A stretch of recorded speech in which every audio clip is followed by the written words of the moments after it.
Hello guys. तो आज हम IBPS PO का जो थर्ड शिफ्ट में एग्ज़ाम हुआ था उसका एनालिसिस करने वाले हैं। तो आप देख सकते हैं किस तरह से क्या हमारे एग्ज़ाम में आया हुआ था, और लेवल भी आप मान सकते हैं कि more than the previous shift.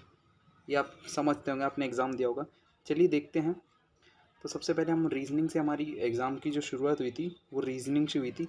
यहाँ पे सबसे पहले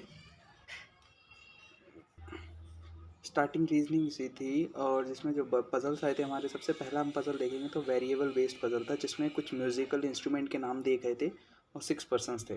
नेक्स्ट जो हमारा था वो डेजिग्नेशन बेस्ड पजल आया हुआ था, जिसमें 8 पर्सन्स दिए हुए थे। CEO हाईएस्ट पोजीशन पे था, और जो SS हमारा था जो था वो सबसे लोएस्ट पोजीशन पे, और ये अपोजिट दिए हुए थे, उल्टे दिए हुए थे, मतलब SS से स्टार्ट करके और CEO तक दिया हुआ था। थर्ड पे हमारा सर्कुलर सिटिंग अरेंजमेंट आया था, जिसमें 7 पर्सन्स थे, लेकिन वहाँ पे एक लाइन दी गई थी कि मोर देन 4 पर्सन्स जो है ना वो आउटसाइड देख रहे हैं, मतलब 4 से ज़्यादा होने चाहिए आउटसाइड में। तो वहाँ पे जो इनका पज़ल बन रहा था, जो मेरा वो बन रहा था 5 person outside and 2 person inside. आप अपना ही बताइएगा आपका क्या बन रहा था। नेक्स्ट हमारा ईयर बेस्ड पज़ल आया था, जिसमें ईयर्स नहीं गिवन थे। ये थोड़ा ये मान सकते हैं आप, कुछ रैंडम बेस्ड आया था एक तरह से। जिसमें एक हाईएस्ट एज दे रखी थी और एक लोएस्ट एज दे रखी थी। हाईएस्ट आई थिंक 100 थी, और लोएस्ट भी डबल डिजिट में थी, जो कि स्टार्टिंग आई थिंक 15 या ऐसी कुछ करके दे रखी थी। आप बता सकते हैं, कमेंट में बताइएगा क्या थी। नेक्स्ट हमारे सिलोगिज्म के 4 क्वेश्चन आए हुए थे, और उसके बाद जो कोडिंग डिकोडिंग आई थी हमारी, चाइनीज़ कोडिंग जिसको हम बोलते हैं, वो 5 क्वेश्चन आए हुए थे। और नेक्स्ट हमारा ऑर्डर एंड रैंकिंग के 3 क्वेश्चन आए थे, जो कि थोड़े से हार्ड मान सकते हैं, थोड़े से ट्रिकी हो सकते हैं, लेकिन नॉर्मली थे। नेक्स्ट वर्ड फॉर्मेशन का एक क्वेश्चन भी आया हुआ था, और ऑड वन आउट आया था, जिसमें से 5 में से आपको बताना था कि इनमें से कौन सा अलग है। नेक्स्ट नंबर आया था एक, जो हमारा वर्ड आता है हमारा बैकवर्ड फॉरवर्ड करने के लिए, लेकिन इसमें हमारे एग्ज़ाम में नंबर आया था, आगे पीछे आपको बताना था कितने नंबर्स हैं। नेक्स्ट हमारा इतना ही आया था रीजनिंग। अब इंग्लिश में बात करेंगे तो इंग्लिश में हमारा RC आया था, जो कि टूरिज़्म बेस्ड था। 10 क्वेश्चन इसके आए हुए थे, और एक तरह से आप मान सकते हैं ईजी था ये। ईजी ही मान सकते हैं, क्योंकि जिस हिसाब से आपका रीजनिंग का जो सेक्शन निकला होगा, उसके बाद आपको लग रहा हो कि हाँ कुछ है जिसमें हम सर्वाइव कर सकते हैं।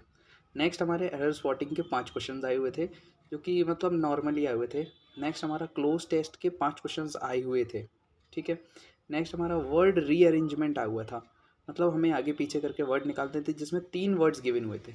ऐसा नहीं था 3 से ज़्यादा हो, सिर्फ 3 वर्ड दिए हुए थे आपको, उनको रीअरेंज करना था, जो कि 5 से 4 क्वेश्चन थे आई थिंक। नेक्स्ट हमारा फ्रेज़ यूजेज भी आया था, मतलब हमें फ्रेज़ बताना था कि कौन सा फ्रेज़ कहाँ पे सही यूज़ होगा, और जिसके 2 से 3 क्वेश्चन आए हुए थे।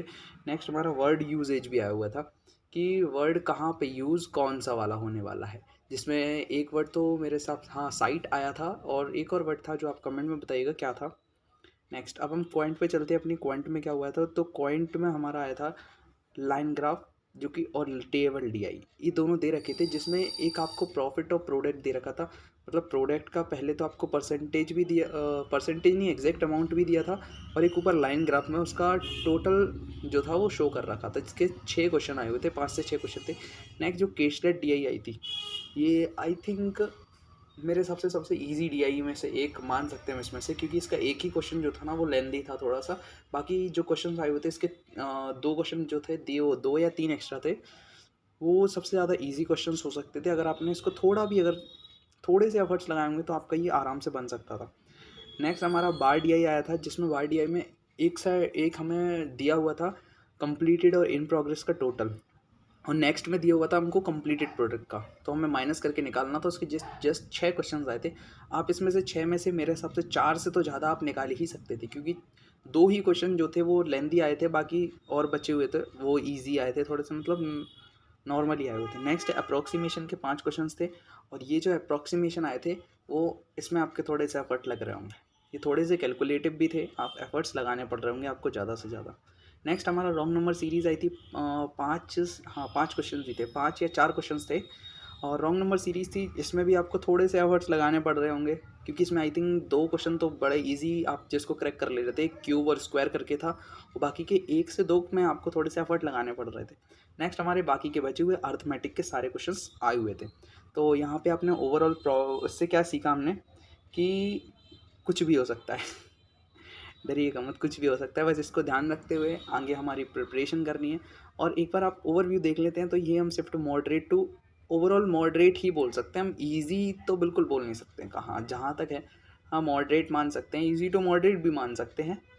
लोग ऐसा बोल रहे हैं बच्चे कुछ कि हाँ डिफ़िकल्ट भी थी, तो थोड़ा मॉडरेट साइड में मान सकते हैं।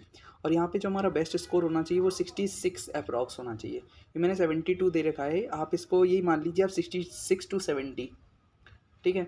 और विद सम सोर्सेज बोर्ड पर, ठीक है। नेक्स्ट आई थिंक इसके बाद हम बात करते हैं सेक्शन वाइज टिप्स की।